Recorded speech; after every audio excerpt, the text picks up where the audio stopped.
protestujemy przeciwko upolitycznianiu policji, przeciwko wykorzystywaniu policji do takich właśnie celów. Zaraz odwiozą mnie do Tworek. Cześć, witam Was. Moi drodzy, zanim przejdę do dzisiejszego tematu, chciałbym na sam początek wszystkim, ale to wszystkim Wam bardzo, bardzo podziękować. Powiem Wam, że jestem w szoku. Nie minęła jeszcze doba od ostatniego materiału, a ten filmik ostatni, Przyszła pora na prokuratora, ma już 11 217 wyświetleń, 159 komentarzy, 589 ocen pozytywnych, czyli średnia wychodzi 97,5%. Powiem Wam, że naprawdę jestem miło zaskoczony. No, subskrybentów mi też bardzo szybko przybywa. Moi kochani, brakuje jeszcze 84 subów i dobijemy do 10 000. No, liczba dla mnie oszałamiająca. Wiem, że są youtuberzy, co mają milionowe. Nie o to chodzi. Ja Wam już mówiłem w którymś materiale, że ja się nie spodziewałem w ogóle aż tylu subskrybentów. Dla mnie to jest, no dla mnie osobiście jest to ogromna liczba i wszystkim Wam bardzo, bardzo dziękuję, że przyczyniacie się do tego, że ten kanał się rozwija. No powiem tak, dodajecie mi skrzydeł. Wszyscy bez wyjątku, nawet ci trolle.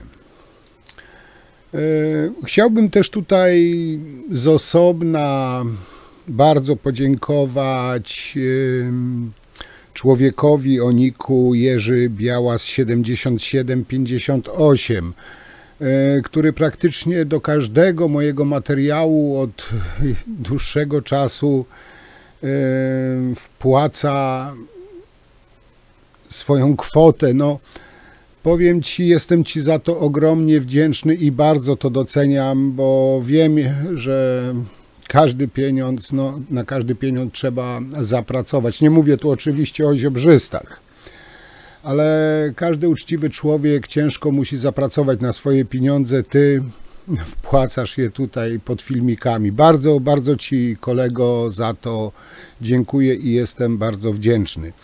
Moi drodzy, może to tak będzie nieładnie z mojej strony, ale no dobijmy do tej dychy. 84 suby to już jest naprawdę niewiele, a postaram się z tej okazji, jak dobijemy tych 10 000, zrobić coś ekstra. Dobra. Wiecie co, naprawdę Wam chciałem przede wszystkim podziękować, bardzo podziękować za to, że jest nas coraz więcej, że się udzielacie na tym kanale, że przybywa nas. Bardzo wszystkim bez wyjątku za to dziękuję. Dobra, tyle ogłoszeń parafialnych, teraz przejdźmy do konkretnego tematu. A będzie to, jak obiecałem, o pewnym jegomościu wielebnym, zakonniku, mistrzu salcesonu i o panu powiązanym z grupą przestępczą zwaną żartobliwie Solidarna Polska, Zjednoczona Polska. Oni ciągle zmieniają nazwy, idzie się pogubić. I powiem Wam tu jeszcze, zanim zacznę swoje wywody, że nie ma nic piękniejszego, wywołującego uśmiech na mojej twarzy, jak kwiczenie, chrząkanie, strach w oczach, teraz ostatnio nawet pokrzykiwanie pisowców i tych z Solidarnej Rosji. I na tę chwilę warto było czekać te 8 lat, A tych chwil, z tego co widzę, będzie jeszcze więcej i będzie jeszcze ciekawiej. Na konferencjach organizowanych przez właśnie Solidarną Rosję już widać ich nerwówkę, bo można oszukać gestem, mową, ale oczu nie oszukasz, a w ich oczach widzę po prostu przerażenie. Dobra, ale przejdźmy, moi drodzy, do konkretów. A co pan powie na to, że 100 milionów wydano na fundację, na czele której stoi ksiądz, który dokonywał egzorcyzmów, wypędzał duchy, szatana z wegetarianki przy pomocy salcesonu, dostał 100 milionów złotych z Funduszu Sprawiedliwości. Co pan na to? Że powiem, były dwa bardzo duże projekty. Pierwsza to była klinika Budzik dla dorosłych. Nie, ja nie pytam o klinikę Budzik. Ja pytam o księdzów. Pierwszy projekt. Ale ja pytam o 100 milionów. I drugi to był projekt dotyczący pomocy kobietom, które są pokrzywdzone przestępstwem. O to chodzi. To zły projekt jest pani redaktor? Panie ministrze, pan naprawdę rżnie z nas, pan już nie powiem kogo. I zacznę może od tego. Tomasz M. to numerariusz Opus Dei, wykładowca w Wyższej Szkole Kultury Społecznej i Medialnej w Toruniu, związanej z oczywiście Tadziem biznesmenem Rydzykiem, a przede wszystkim były dyrektor Departamentu Funduszu Sprawiedliwości w resorcie Sprawiedliwości. Od kilku tygodni to również główny świadek prokuratury w sprawie Funduszu Sprawiedliwości. I to dzięki jego, nazwijmy to, spowiedzi, dowiadujemy się właśnie z dnia na dzień coraz ciekawszych rzeczy i widzimy coraz większą nerwowość właśnie Ziobry, ziobrzystów i całej tej pisowskiej wierchuszki. Moi drodzy, i tutaj śpieszę też poinformować, że osoby, które wpłaciły zaliczki na leczenie plastrami salcesonu lub wypędzanie złych demonów salcesonem, no niestety zabiegi zostały wstrzymane na czas nieokreślony, bo główny operator salcesonu został aresztowany. Otóż, moi drodzy, brat Salcesjan, jego egzorcyzmy salcesonem, i o tym będzie dzisiejszy materiał. Ksiądz Michał Olszewski z Fundacji Profetto, zatrzymany w związku z dotacjami z Funduszu Sprawiedliwości. W swojej hojności Ziobro na salceson wydał prawie 100 milionów złotych. Właśnie zatrzymany ksiądz jest tylko małą częścią tego układu suwerennej Polski. Na przykład jego brat Grzegorz został przez ludzi Ziobry osadzony na stanowisku prezesa Alior Banku. Wielebny Salceson Olszewski, ksiądz Salceson Olszewski, zasłynął z egzorcyzmów za pomocą salcesonu. Sam zresztą to opisywał w książce Być jak Hiob. Tak jak wspomniałem, nasz wielebny ksiądz, egzorcysta, przeprowadzał egzorcyzmy na wegetariance, wypędzał demony salcesonem. Ja się wcale nie dziwię, że Ziobro mu przeznaczył 100 milionów, no w końcu fachowiec najwyższej klasy. I mimo, że jestem niewierzący, to chyba powiem, Bóg istnieje. Ten nasz egzorcysta od salcesonów, no, ten sympatycznie wyglądający ksiądz od salcesonu, był taki ładny, ziobrowy, no szkoda. Ale przejdźmy właśnie do kwestii tego całego salcesonu. Mamy w nowicjacie, gdzie pracuje 20 parę świnek. Co jakiś czas bijemy jedną świnkę dla siebie na mięso i akurat była świeżo zrobiona kiełbasa. Więc mówię do księdza, który się ze mną modlił: mamy trochę swojskiej kiełbaski, przynieś i poczęstujemy te duszki. Duchy zaczęły krzyczeć: nie waż się przynosić kiełbasy. I mówią do tego księdza: bądź człowiekiem, nie idź po tą kiełbasę. Wtedy mi przyszło do głowy, że jest coś lepszego niż kiełbasa i mówię: salceson przynieś. Przyniósł ten salceson. Trzymam figurkę Matki Bożej z Guadalupe i powiedziałem: pod rozkazami Matki Najświętszej macie jeść ten salceson. Zaczęły jeść, w końcu rzekły: nie wytrzymamy tego, i wyszły. Jak wyszło tutaj podczas tej całej akcji, wynika z tego, że służby specjalne zatrzymały księdza salcesona Michała Olszewskiego, byłego mistrza taekwondo, który, gdy zorientował się, że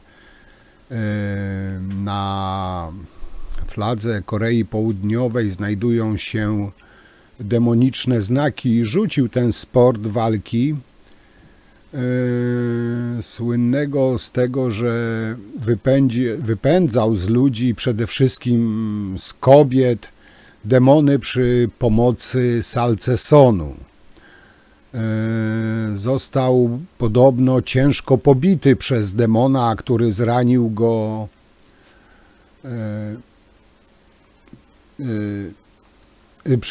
który zdarł z niego sutannę, zostawiając jedynie w spodniach. A do spodni się już dobierał, otrzymał SMS-y od samego diabła. Poważna sprawa, moi drodzy, tutaj nie ma się z czego śmiać.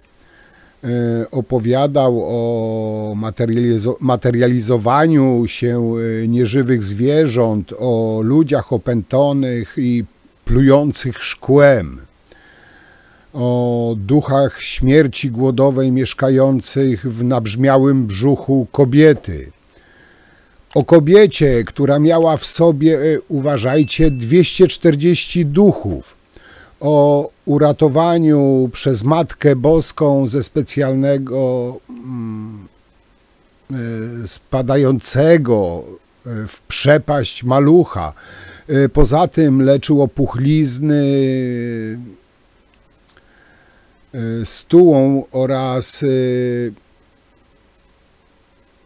nie chcę brzydko powiedzieć, powiem, pieprzył wiele innych bredni.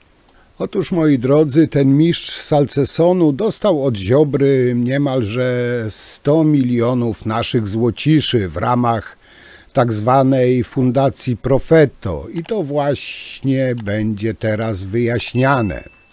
Ksiądz salceson Olszewski potrafi też lewitować. Nie wiem, będzie może mógł wyfrunąć przez okno sali przesłuchań i odlecieć gdzieś sobie w pizdu. I tutaj apel do służb pilnujących tego pana.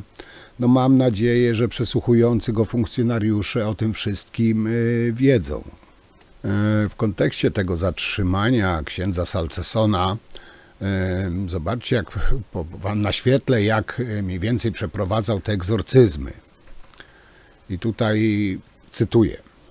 Pytam, kim jesteście? A one mówią, że są demonami wegetarianizmu. Rozkazałem im, by wyszły, a one na to, że nie wyjdą. Pytam, jakie są przeszkody do wyjścia, na co one? Nie nakarmisz jej mięsem, bo egzorcysty przeprowadzał na kobiecie, wegetariance. Mamy w nowicjacie, gdzie pracuje 20 parę świnek.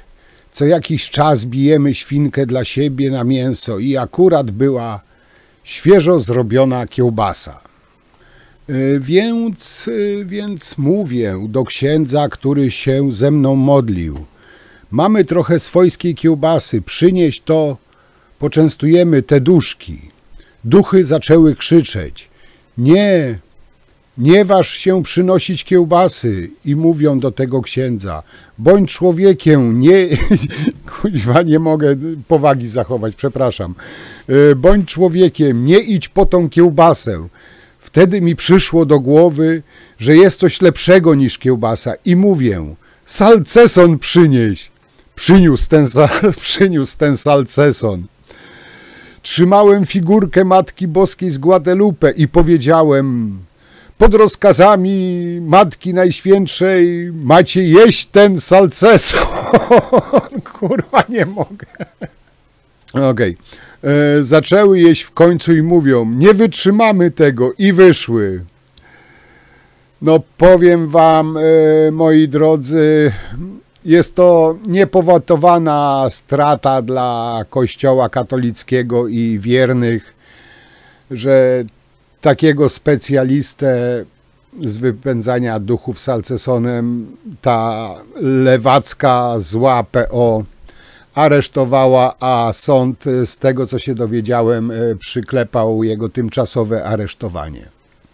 No dobra, śmiechy, chichy, ale tak, cały naród zbierał te 282 miliony, które Ziobro ze swoimi kolesiami sprzeniewierzyli. Tymczasem z tych 282 milionów jedno małe zero wydało niemalże 100 milionów tylko na sam salceson. No, mają rozmach, powiem, mają spory rozmach. Oczywiście bronią ojca Salcesona, no niemalże znowu lewacki atak na Boga. Zresztą pisowcy, powiem wam, pisowcy kompletnie w tym nic złego nie widzą, w tych 100 milionach przekazanych dla ojca Salcesona. Bronią go, zresztą wiecie, no pisowcy się nawzajem bronią i będą bronić. Oni w tym nic złego nie widzą, zresztą posłuchajcie fragmentu wypowiedzi jednego z tych broniących, między innymi właśnie świętobliwego ojca Salcesona.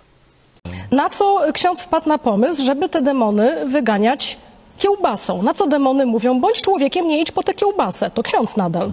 Ale wygonił w na co końcu, ksiądz czy nie? mówi? Tak, wygonił, wie pan, salcesonem. I duchy zaczęły krzyczeć, nie waż się przynosić kiełbasy. I wtedy przyszło do głowy, że właśnie salceson. Proszę bardzo. Trzymał figurę Matki Bożej z Guadalupe i powiedziałem, pod rozkazami Matki Najświętszej macie jeść salceson. Zaczęły jeść i mówią, nie wytrzymamy tego. I wyszły. Panie pośle, przepraszam pana. Wie pan, z kamienną twarzą. Ale cała historia kończy się happy endem. Wie pan, nie znam tej konkretnej wie pan sprawy. co? Nie znam pan tego w konkretnej śmiech. sprawy, Ja pana pytam, ale ja poważnie jestem. Ja nie pana znam... pytam, jaki jest happy end, czyli ile osób poszkodowanych, Na pewno tak, bo dlatego chcę się do tego odnieść. zostało przez tego księdza uratowanych dzięki 66 milionom, które mu daliście. Pani redaktor, i właśnie w tym jest cały ambaras. Tak naprawdę Żeby pan powiedział, te wszystkie dokumenty są w Ministerstwie Sprawiedliwości, wszystkie rozliczenia, wszystkie dokumenty, które stanowiły o kontroli tych wszystkich wydatkowanych środków, ale ja nie znam ani tego stowarzyszenia, ale ja nie wiem. Dawaliście pieniądze na to stowarzyszenie. Ale przecież ja nie dawałem, ja nie byłem. Myślę, że dalej komentować tego nie ma sensu. No, na szczęście sąd przychylił się do wniosku prokuratury i aresztował tymczasowo ojca Salcesona. Ale tutaj jako ciekawostkę już na koniec, bo już nie chcę, wczoraj wam wrzuciłem takiego tasiemca, dzisiaj streszczam się. To jest takie uzupełnienie, można powiedzieć, do tego wczorajszego materiału. I jako uzupełnienie Duda skomentował przeszukania służb u polityków i właśnie u wielebnego ojca Salcesona. I co Duda powiedział?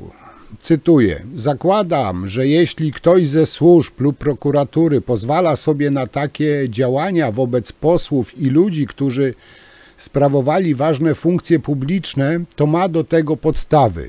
Jeśli nie, to myślę, że odpowiedzialność karna jest nieuchronna, powiedział Duda, komentując działania w sprawie Funduszu Sprawiedliwości. No tutaj chyba Dudzie wypadałoby powiedzieć, że 90 tomów akt przygotowanych, akty oskarżenia, raport Najwyższej Izby Kontroli jest chyba dostatecznym powodem, żeby takie ruchy wykonać. Być może się mylę. No ale kto wie. I jeszcze jedna ciekawostka, to jest tak nie do końca powiązane z Funduszem Sprawiedliwości, ale być może nie każdy z Was o tym też wie. Otóż, moi drodzy, przeszukania przez prokuraturę i ABW, jak wiecie, w domach Ziobry, Wosia, Mateckiego, Romanowskiego, 4 osoby zatrzymane, w tym 3 urzędników Ministerstwa Sprawiedliwości. Ostatnio też chyba dzisiaj zostały zatrzymane 2 pracownice tego funduszu. Wójcik oczywiście już w telewizji biadoli, że prokuratura czy tam PO zrujnowała tym kobietom życie. No bo jak można zatrzymywać kogoś z Solidarnej Rosji? No ale nie o tym. Przeszukanie przez policję mieszkania w Zielonej Górze też odbyło się w mieszkaniu Łukasza Mejzy.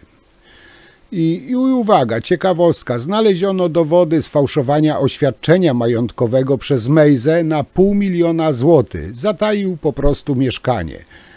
Ale pamiętacie, jaka była afera, jak Nowak nie wpisał zegarka, nie? Ale co tam, pół miliona, mieszkanie za 500 000 zapomniał wpisać. Nic się nie stało. Grozi za to do 8 lat więzienia. Prokuratura prowadzi także postępowanie o próbę wyłudzenia przez Mejzę pieniędzy na chore dzieci. O tym kiedyś tam robiłem materiał. No, jakby na to nie patrzeć, sypie się chyba klub parlamentarny Kaczyńskiego i ta jego partyjka.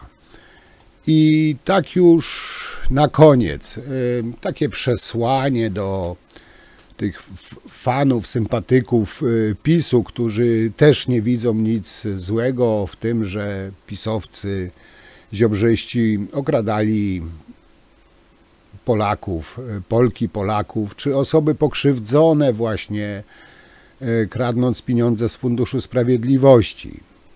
I tutaj, moje drogie pisuarki, pewnie zastanawiacie się, dlaczego każdą obelgę, jaką do nas obrzucacie, przyjmujemy i nosimy z dumą. Takie jak gorszy sort, lewaki, Niemcy, zdrajcy, no wymieniać by można było długo. Wyjaśnienie, moi drodzy, jest tutaj bardzo proste. Lepiej być gorszym sortem, lewakiem, czy co tam sobie wymyślicie, bez znaczenia. Jest to lepsze niż być jednym z was. Bycie jednym z was jest najgorszą obelgą. Czego byście nie wymyślili, moje drogie pisuarki, to zawsze w ostatecznym rozrachunku będziecie gorsi, głupsi, niedouczeni i nic z tego po prostu nie zmieni. To jest moje zdanie, także te wszystkie obelgi, jakie wymyślacie, przynajmniej po mnie spływają jak po kartce, bo nie ma większego wstydu niż być pisowcem. To jest moje zdanie. No i na dzisiaj to tyle, tak obiecałem, króciutko. Aha, w sucharze dnia jeszcze cała wypowiedź Ziobry odnośnie to, co mówił kiedyś i to, co mówi teraz, tak dla kontrastu, dla przypomnienia, bo jak wiecie, uwielbiam pisiorkom przypominać to, co ich guru, mentorzy mówili kiedyś, a lubią bardzo zapominać. Także ich wystarczy tylko cytować. Tak czy siak w niedzielę postaram się coś zrobić. Wiem, że to święta są, może coś łagodnego, zobaczymy. Tutaj oczywiście piszcie, co wy myślicie o egzorcystach z Salcesonem, czy to jest niepowetowana strata dla naszego kościółka, czy nie. I cóż, jeszcze raz wszystkim bardzo dziękuję za taką frekwencję, za udzielanie się, za wspólne budowanie tego kanału. Jesteście po prostu wielcy i wielkie dzięki wam za to. Jakbyśmy się już w tygodniu nie widzieli, oczywiście w niedzielę zapraszam was na mój drugi kanał. Tam ja co niedzielę z moich prac coś wrzucam. A dzisiaj to na tyle. Trzymajcie się i jakby co, to zdrowych i wesołych, pogodnych świąt wszystkim życzę. Cześć!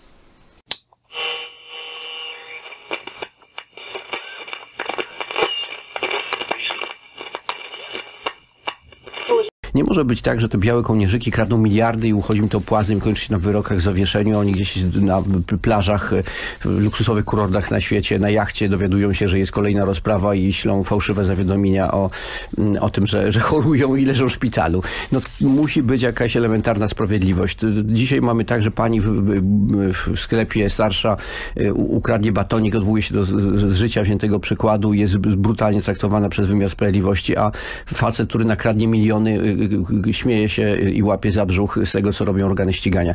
Zmieniamy to. Zresztą już zrobiliśmy pierwszy krok. Dotyczy to przestępstw VAT-owskich. Wprowadziłem rozwiązania karne, które oznaczają dla wielkich sprawców afer VAT-owskich, czyli wyłudzania miliardów złotych z polskiego Skarbu Państwa, karne 25 lat pozbawienia wolności. I to przyniosło znakomity efekt. Mianowicie gwałtownie spadła przestępczość VAT-owska. Po prostu przestępcy gospodarczy rachują, nie liczą, czy im się opłaca. Oni umią liczyć pieniądze, umią też liczyć to ryzyko, które jest związane z działalnością przestępczą. I tu uderzymy właśnie w te wielkie afery związane z ogromnymi przetargami, jak budowa dróg, autostrad, rozmaite wielkie inwestycje, gdzie wchodzą w grę pieniądze publiczne i one są marnotrawione, wyprowadzane. Chcemy, aby te pieniądze służyły ludziom, a nie złodziejom.